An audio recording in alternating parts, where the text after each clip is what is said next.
From Tally to Cali, it's time to wake up. Wake up! Wake up! Warchant.com is your ultimate Seminole sports source. And this is Wake Up Warchant, presented by Corner Pocket Bar and Grill. One ball, Corner Pocket. Now here's Warchant.com's Aslan Hutchavandi and Corey Clark. Wake up! What's up, everybody? It's Wake Up Warchant, presented by the Corner Pocket Bar and Grill. Coming up on today's show, what else did you want him to say? ACC Commissioner Jim Phillips taking arrows from all corners here in Charlotte. And we catch up with Dino Babers, who says the quiet thing out loud, and you might not like it, but you should just smile at least. Wake Up Warchant, presented by the Corner Pocket Bar and Grill. CPTallybar.com is the website. You can always hit the QR code on your screen and be transported magically right to the website. On Wednesdays, the daily lunch special would be the 5-piece chicken wings and french fries. Some say the best chicken wings in Tallahassee. Yes, Corey? Oh, absolutely. Not some. Everyone says that. Yeah, so you get that for $8.99 from 11 a.m. to 3 p.m., and they'll throw in some french fries because they like you and they like Warchant. Hit the thumbs up, subscribe, 5-star rating review, likes, all that sort of stuff. Warchant.com, the ultimate Seminole sports source. Chock full of content from Charlotte. Corey, being the brave soul back, minding the shop, crafting stories, being a dad, being a fiance, doing all that stuff. How are you, Corey Clark? I'm good, buddy. I'm good. It was an interesting morning watching Jim Phillips, talking about Tuesday morning. Yeah. Watched Jim Phillips from 9:30 to 10:30 on my big screen TV, ACC Network. Let's stand go. up, had the whole thing, didn't take a commercial break for the tack glasses or anything. Just stayed with him for the whole hour. And then tried to record the last hour of headlines. That was an ordeal because there was an interview in the middle with that Georgia Tech kid, and then that Jeff had to do, and I say had, emphasis on had, and then the power went out, or the wireless went out at the internet. Weston. Yeah, all the internet went out. Yeah. For a while, so that interrupted us, but we got it done for you fine folks, and we're doing it now. You're getting to hear this, so it's all working out. I don't know what a practical, pragmatic, rational person, which is 97% of our listenership, was expecting out of Jim Phillips. I thought Ira and Jeff handled it really well in the wrap-up that you can find over on our YouTube channel. I just don't know what we really were expecting out of him. What did stand out to me, and this is like the bummer of it all, is that he talked about more exposure on ABC and the ESPN platforms, quote, elevated production value and innovative creative approaches tied to those ABC broadcasts.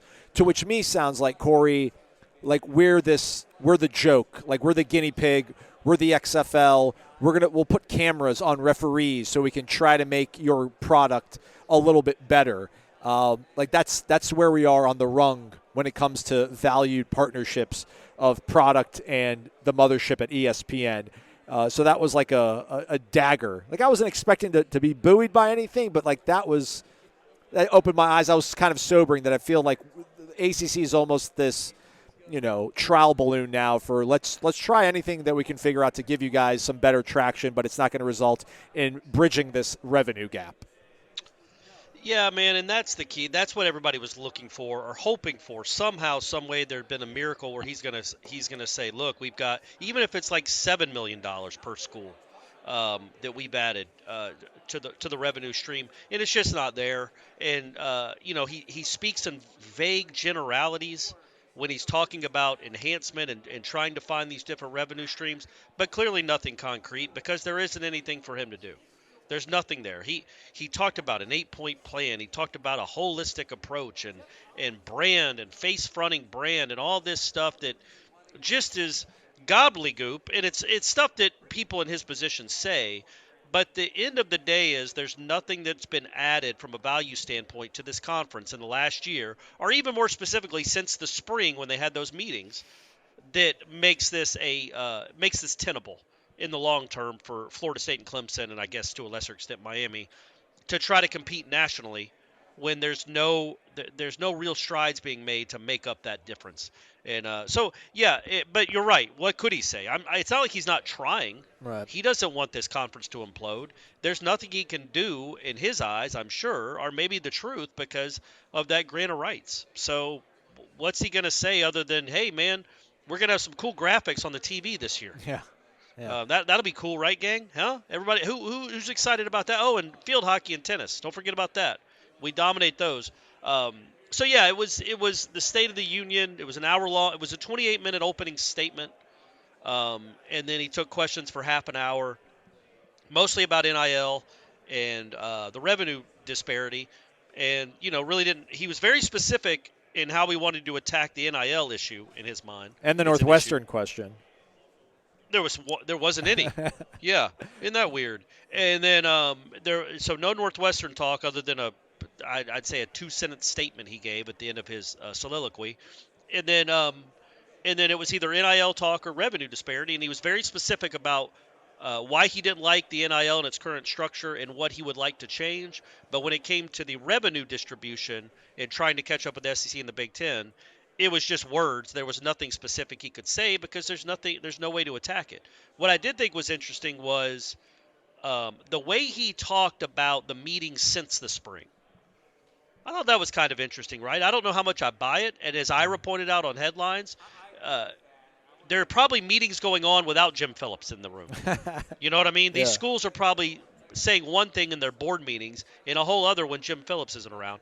But he did say, if you guys didn't watch the hour-long Jim Phillips Commissioners Forum, he said that, it was troubling times there right before Amelia Island in the spring when the story came out that Florida State and others were trying to get out of the conference, looking for ways out of the conference, out of the grant of rights.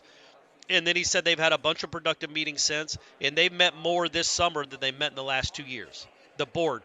And when he says the board, he keeps referring them to as the CEOs, which is funny. That's just, they want to talk about student athletes and how it's all amateurism and everything. And then he calls the presidents the CEOs because it's obviously a huge business. It's $1 billion business.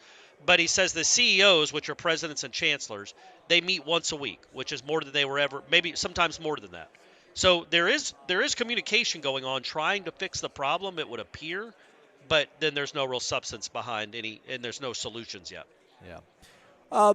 I did find it interesting that he says, quote, the last 2 years the ACC leads all conferences and NCAA titles. Yeah. All 15 schools have won an ACC regular season or championship title this past year. Academically, there are no better collection of schools, yada, yada, yada. That's true. And if you're the commissioner of a conference, it's like, all right, we got really good institutions academically. Everybody in this conference, there's parity. Everyone's won some sort of championship, whether it's regular season or a conference championship. And we've won the most national championships in the last 2 years. I know that's not enough to quell this revenue gap, but when he says that we're third, they seem to be happy with being or content with being third, and that's all you can, I guess, kind of be at this point. How sort of, incongruous is the word that I guess Ira used, but he's talking about not chasing a number. But it's like, man, you kind of, the number is the most important thing. I mean, the titles is, it'll come, but that's a shield right now, right? He doesn't truly believe that they're in the right path because they've won all these conference titles or rather these national championships the last 2 years. No, because they're doing it, and I'm just talking specifically and clearly from a revenue standpoint and nothing else. They're winning these championships in sports that don't matter, that don't bring in any money. Zero. Tennis, you win a tennis championship, and I say this as somebody that covers Florida State soccer. Well, I don't really cover Florida State soccer, but I cover Florida State, and they're very good at soccer. Those soccer championships bring in zero revenue for the ACC and, quite frankly, $0 for the school. It's awesome to have. It's great. But, we're college athletics right now, especially where the ACC is, it's all about football. It has to be because that drives the train. It's like if you had this huge, like General Motors had a great toaster division, but their car line was getting killed. It wouldn't matter. Maybe I'm wrong. Maybe toasters are the bread and butter of that company. But you know what I'm saying? Right. The thing that doesn't matter, that brings in very little revenue, it doesn't matter if you're great at that. What matters is shrinking that revenue gap. Otherwise, everything else is unsustainable, and it is. Look at baseball. All that money, all that extra money is going to the SEC, and they're dominating that sport even more so than they dominate football. And it's just it's not going to get any better as the gap gets wider. And so I roll my eyes a little bit when he says that he was talking to one of the presidents about the revenue gap, and the president was like, we've got to stop chasing the number, meaning the money, and start chasing success.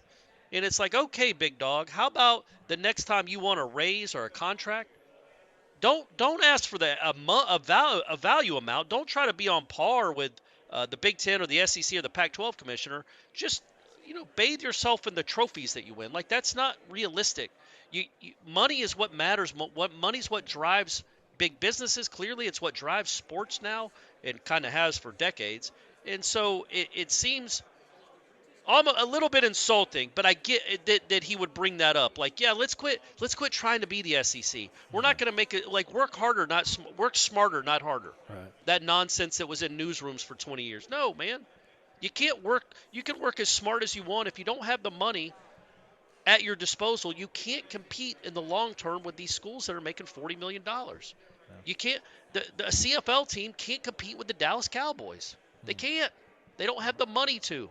And that's what you could get if the revenue of this sport keeps tilting towards two conferences in 25 or 28 teams.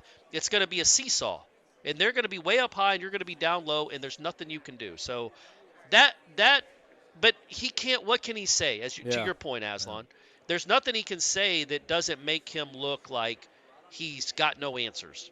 Because the reality is he doesn't. Because if he did, I can promise you he would be trying his best to get it done, but he can't. So I don't know.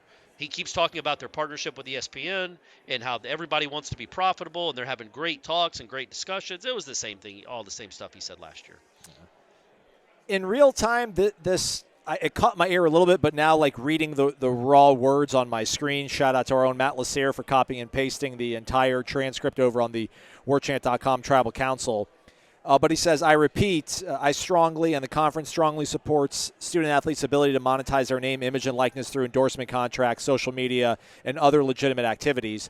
Payment by boosters tied to attendance at a specific institution is not legitimate NIL activity.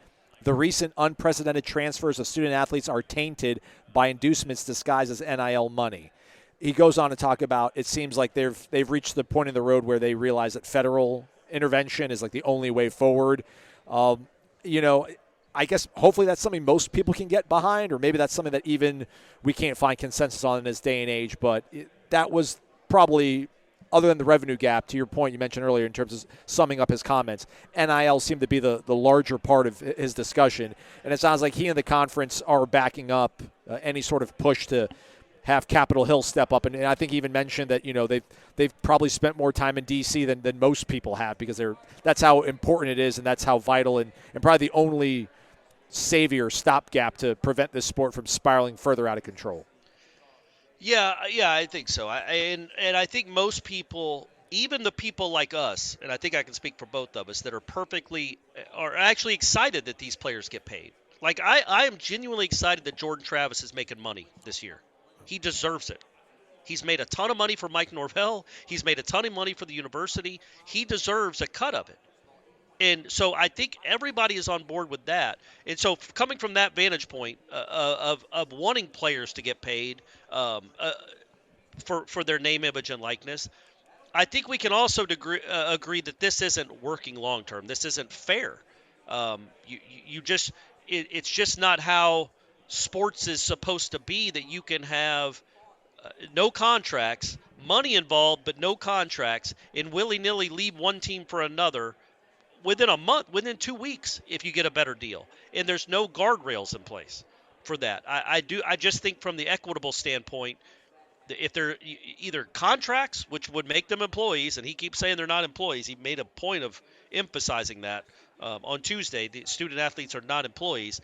But I think the only way you can actually make this happen is to make them employees.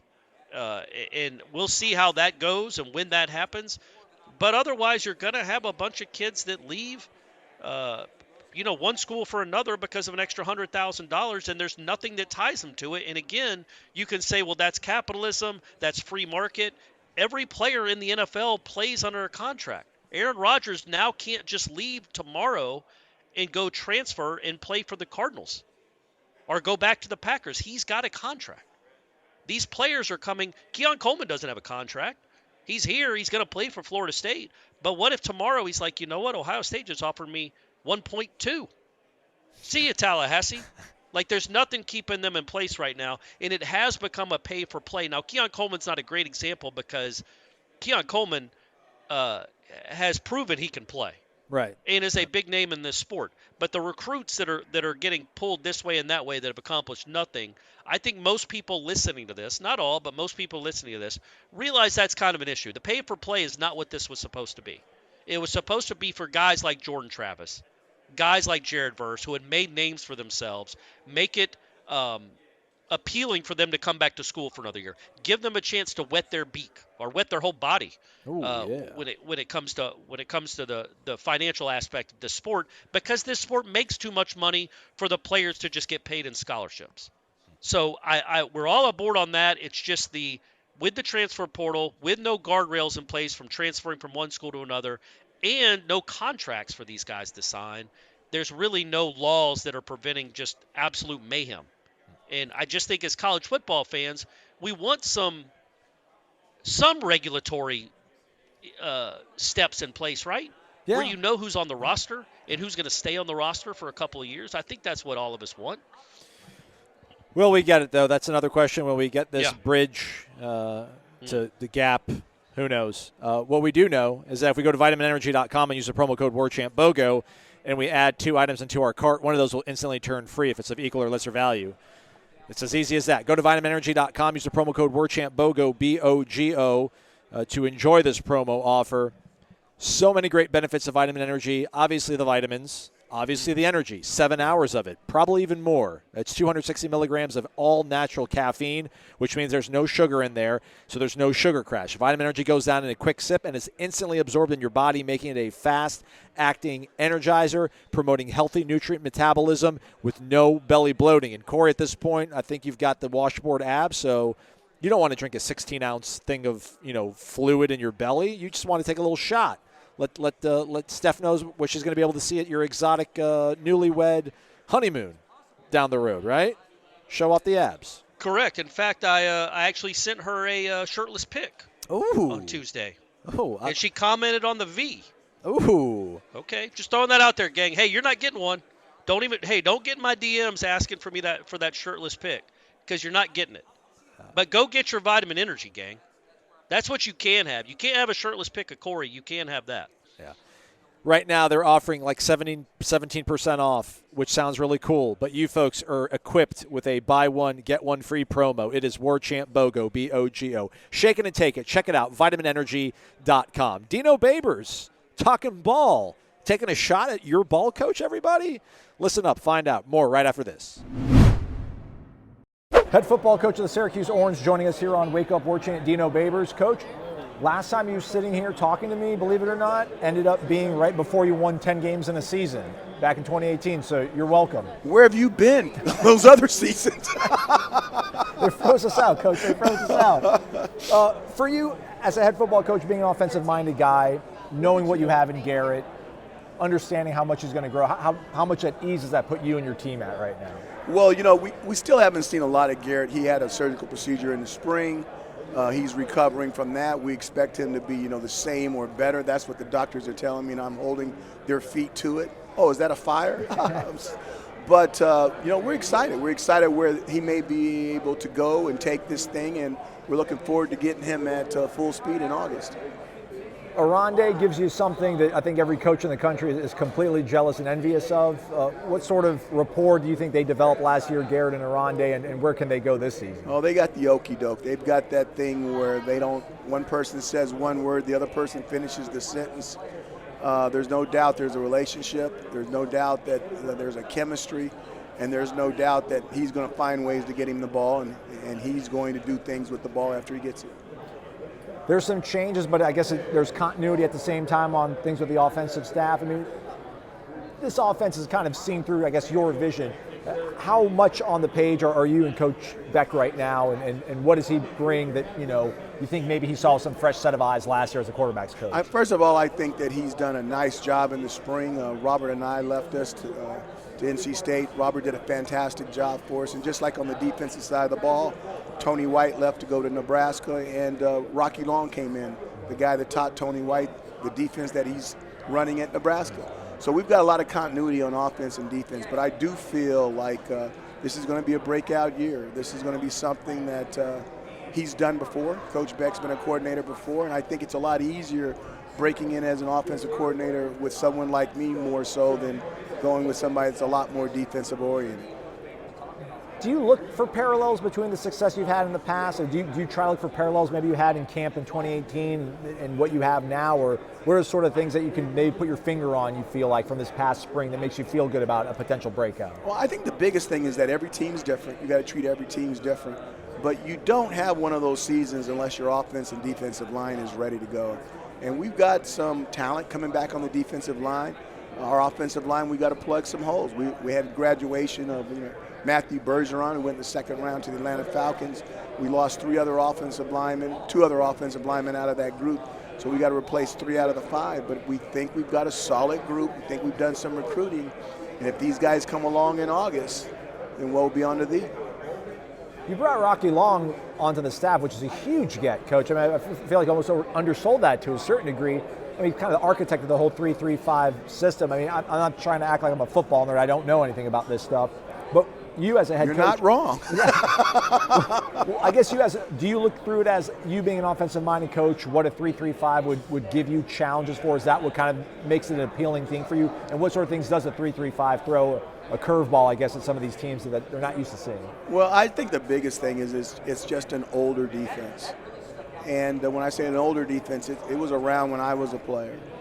And I think that everything goes in circles, everything goes in cycles, and maybe it's time just to cycle back, an odd front to see if it can throw a wrench into some of these very, very explosive offenses that have been coming across the books lately especially in the last 6-7 years that I've been in the ACC. The offenses have really, really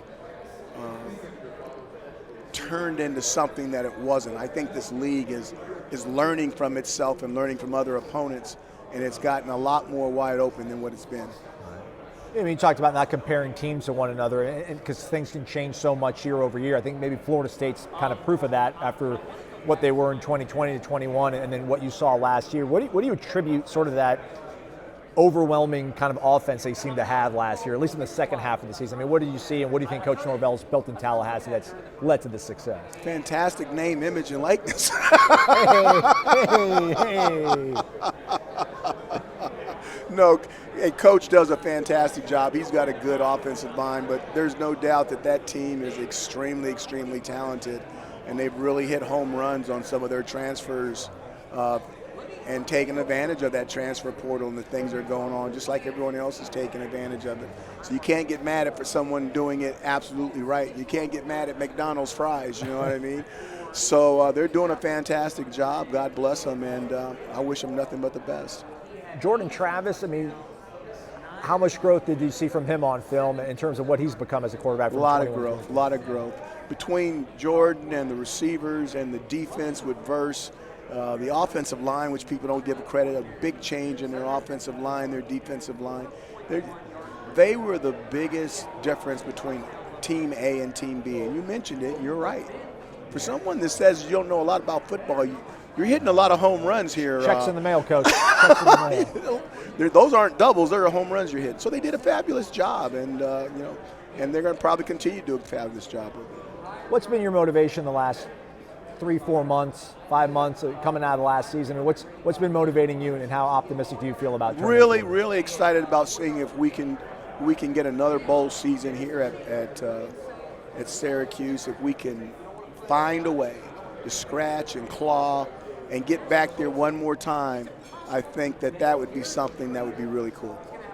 I usually have a speed list of questions I ask people at the end, but I forgot to get to yours because I was working on Arondays. So I'm going to let you go. You're dismissed, Coach. Thanks so much for taking time out.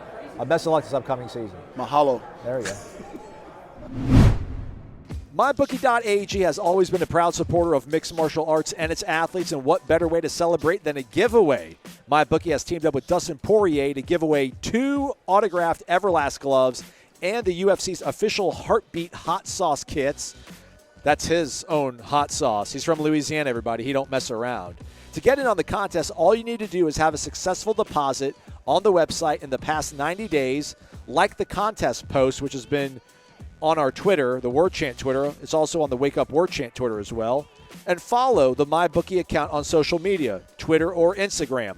To look at the full contest details like the rules and prize table, you can visit mybookie.ag/giveaway. Again, 2 autographed Dustin Poirier Everlast gloves and the UFC's official Heartbeat hot sauce. Check out the contest post, like it, follow MyBookie. Bet anything, anytime, anywhere over at mybookie.ag. And use the promo code WARCHANT. All right, Corey, so, I probably should have defended the head football coach a little bit better, but I was floored by him saying the quiet part out loud. I mean, attributing Florida State's success, this overnight sort of revamp to a fed coffer of NIL opportunities. But he did backtrack and say that, Mike Norvell's a good coach. I guess everyone realized it. We'd be silly to think that we're the only ones that realize what's going on here. What was your takeaway from hearing a fellow coach, a cohort in the conference share that opinion? I would say this. Number one, I agree with him that Florida State has a good one, and it has really helped. But what kind of fascinates me is that you wouldn't have said last year in like late October that Florida State's collectives, most notably the Battle's End, were the reason that Florida State was going 10-3. Right. Because it wasn't like they had a lot of high-priced, quote-unquote, talent that they went and got in the summer of 2022. You know what I mean? Right. Very good point. Yeah, I mean, Trey Benson was an injured, who knows, damaged goods sort of. I don't think he got hundreds of thousands of dollars Johnny to Wilson come to too. Florida State. Yeah. Johnny Wilson, Micah Pittman, Jared Verse, maybe. But even then, he's a kid from Albany. Yeah. Like, I think it's a much better point for this season than it was. Like, that's not an excuse for why his team got just absolutely steamrolled in its own stadium last year by Florida State. The Battle's End didn't beat Florida State, beat Syracuse like a drum. Mike Norvell beat Dino Babers like a drum. And I don't think the reason was the collective. Now, this year, Florida State keeping all those guys and getting more and more attractive transfers, like the aforementioned Keon Coleman, that you could attribute to the Battle's End. But I don't think that 10-win season and that top 10 ranking was because of, they had a New York Mets-like,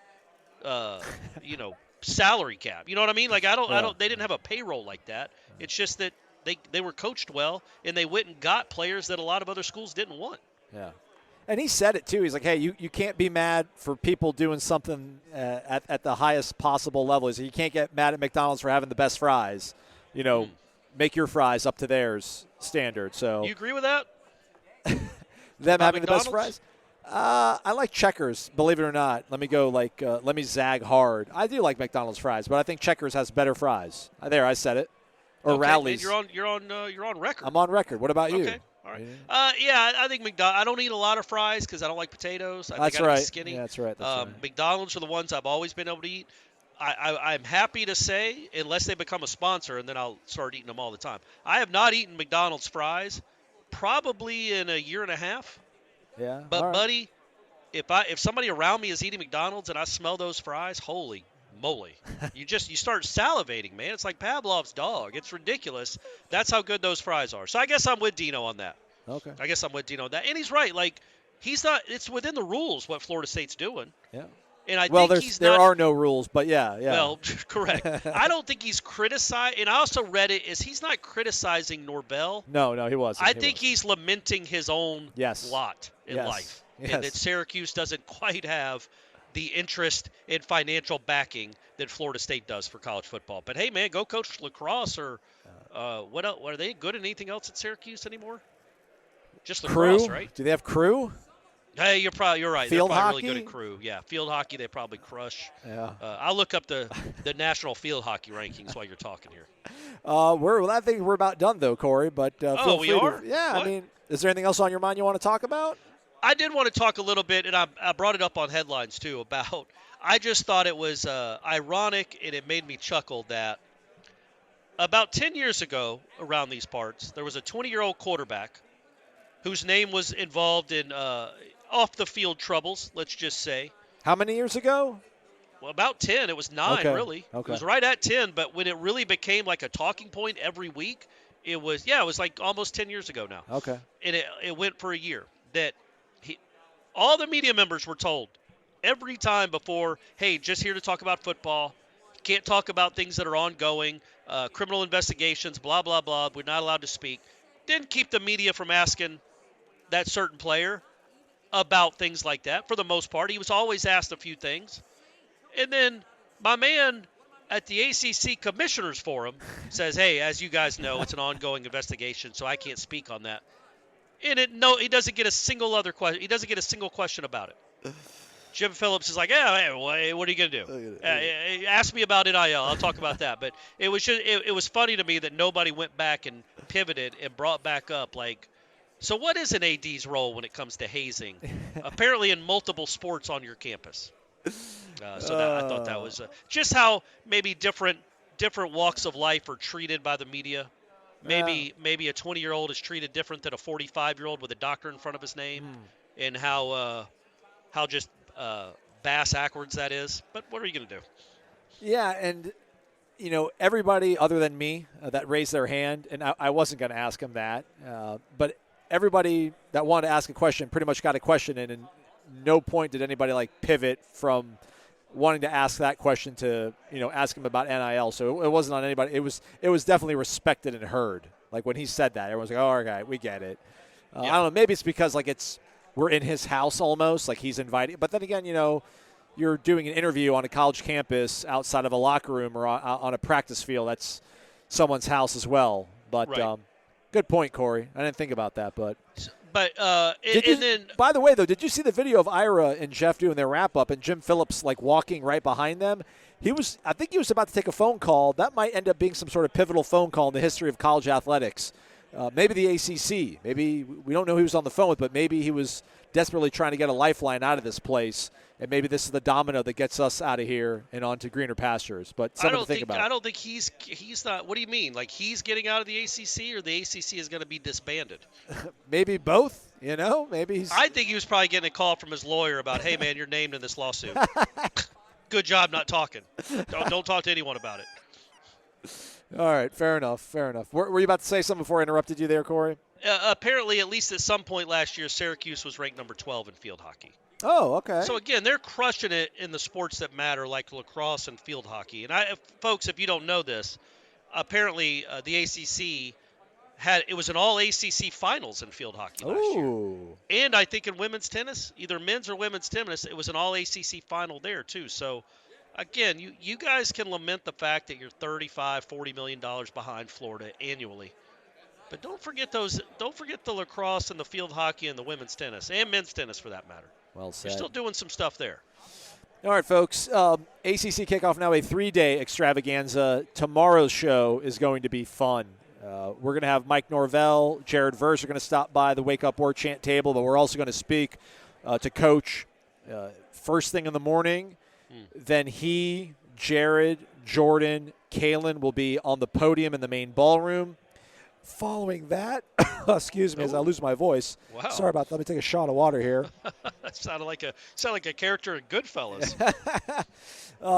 Following that, they'll be at their individual tables in what they call the breakout room for about 30 to 40 minutes each. We will have full, unedited interviews from that room as well. So we're just getting started, everybody. Jeff Cameron's show cranking out content as well. Headlines dropped an episode. Are you guys going on? Did you drop it Tuesday as your usual date, or is it going to be okay? Yep. So that's there. Yep. Check out the replay of the Smash, all the recruiting news that Matt and Michael have you covered with. So buckle up, subscribe, thumbs up, 5-star rating and review. Corey, let's do this again. This wasn't too bad, right? You could hear me pretty clearly. There wasn't a lot of background noise drowning me out, was there? No, buddy, it was perfect. Especially after the debacle that Headlines was and what we had to go through to get that thing out on Tuesday. This was a piece of cake, man. Yeah, me and my little one-man shop here at the Wake Up Warchant table, making it happen. All right. For Corey, I'm Aslan. Thank you so much for listening to Wake Up Warchant, presented by the Corner Pocket Bar and Grill. Have a great day. We'll talk to you folks tomorrow.